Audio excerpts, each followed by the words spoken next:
Olá, povo de Deus, domingo da Assunção de Nossa Senhora, 20 de agosto de 2023. Nossa reflexão de hoje é a partir de Apocalipse 11, 19a, 12, 1 a 6a e 10ab. Primeira carta de Paulo aos Coríntios, capítulo 15, de 20 a 26 e versículo 28. E Lucas 1, 39 e 56.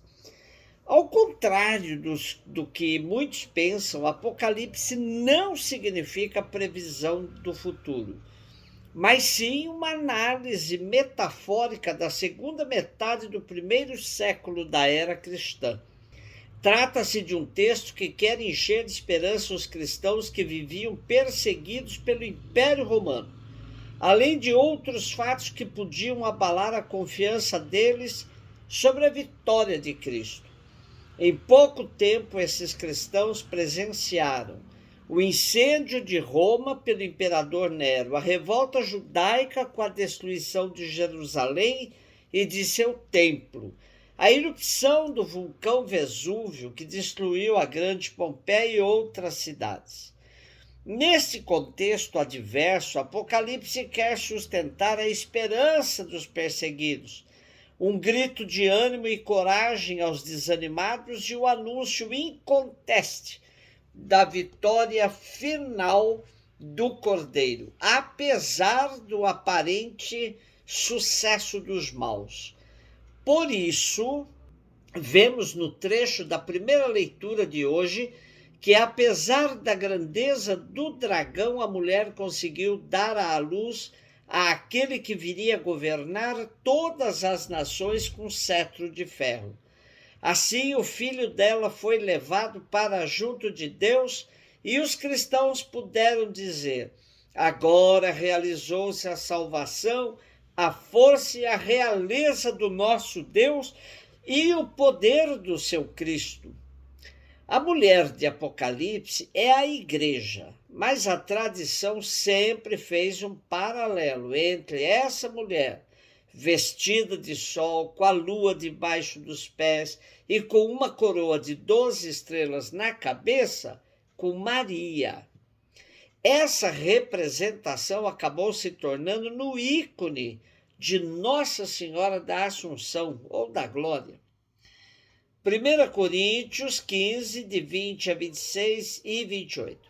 O apóstolo Paulo mostra Cristo como o primeiro dos mortos a ressuscitar, a vencer a morte. Essa leitura é escolhida para a festa da Assunção de Nossa Senhora, pois se atribuem a Maria semelhantes méritos de Cristo, isto é, ela mereceu também entrar na glória do Pai, abrindo as portas do céu para todos nós.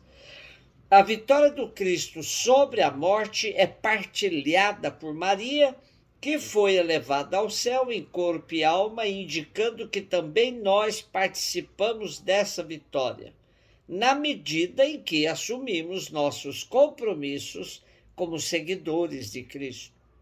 Lucas 1, de 39 e 56. Maria partiu para a região montanhosa, dirigindo-se apressadamente a uma cidade da Judéia. Entrou na casa de Zacarias e cumprimentou Isabel. Quando Isabel ouviu a saudação de Maria, a criança pulou no seu ventre e Isabel ficou cheia do Espírito Santo. Com um grande grito exclamou: bendita és tu entre as mulheres e bendito é o fruto do teu ventre. Como posso merecer que a mãe do meu Senhor me venha visitar? Logo que a tua saudação chegou aos meus ouvidos, a criança pulou de alegria no meu ventre. Bem-aventurada aquela que acreditou, porque será cumprido o que o Senhor lhe prometeu. E Maria disse: a minha alma engrandece o Senhor e se alegrou o meu espírito em Deus, meu Salvador, pois ele viu a pequenez de sua serva. Eis que agora as gerações hão de chamar-me de bendita. O poderoso fez por mim maravilhas e santo é o seu nome. Seu amor de geração em geração chegam a todos que o respeitam. Demonstrou o poder de seu braço, dispersou os orgulhosos, derrubou os poderosos de seus tronos e os humildes exaltou. De bens saciou os famintos e despediu sem nada os ricos. Acolheu Israel, seu servidor, fiel ao seu amor, como havia prometido a nossos pais em favor de Abraão e de seus filhos para sempre. Maria ficou 3 meses com Isabel e depois voltou para casa. Temos hoje o relato bastante conhecido da visita de Maria à sua parenta Isabel e a oração que ela fez, que se transformou no famoso Cântico do Magnificat. Maria assume a história do seu povo e sua oração é como uma síntese dessa história. Para comprovar isso, é bom ver os textos bíblicos paralelos ao Cântico do Magnificat, que nos remetem à história do povo. Além disso, é bom também colocar a oração de Maria dentro do todo do evangelho escrito por Lucas. Esse todo nos mostra a opção clara de Deus pelos pobres e pequenos. Por exemplo, é de grande ajuda para se entender o Magnífica compará-lo com as bem-aventuranças e as malaventuranças, onde o contraste entre rico e pobre é evidente. Comparar ainda com a oração de Jesus, onde ele diz que o Pai revelou a boa nova aos pequeninos e escondeu dos sábios e entendidos. E ainda comparar com a parábola do rico e do pobre. Em todos esses textos, o que salta aos nossos olhos é que Lucas nos mostra que Jesus toma o partido dos pobres na história. Isto é, entre a causa do pobre e do rico, assume a defesa do pobre.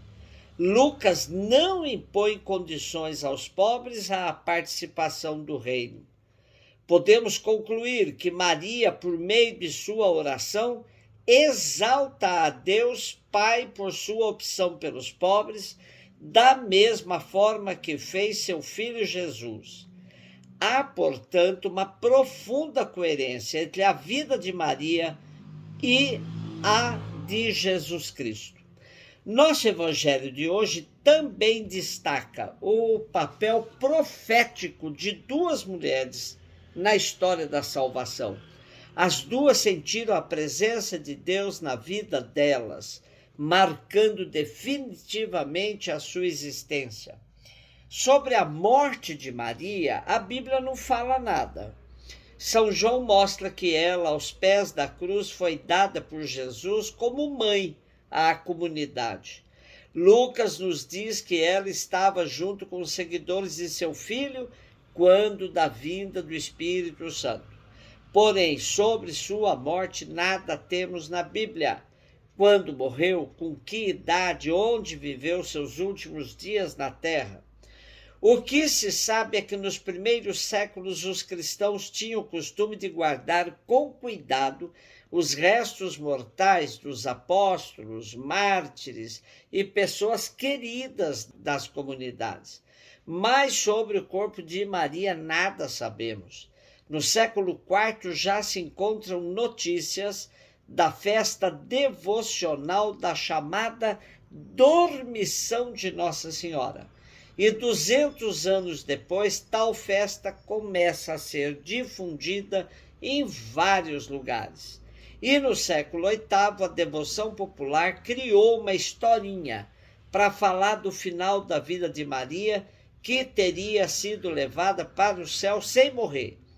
Isso nós encontramos nos apócrifos, textos que a Igreja não reconhece como inspirados por Deus. Durante muitos séculos, o povo cristão celebrava a devoção popular que Maria estava junto de Cristo, toda glorificada, mas não havia consenso sobre o que teria acontecido com ela no final da vida. Depois do dogma da Imaculada Conceição, em 1854, houve um outro movimento para que a Assunção de Maria se transformasse também em dogma.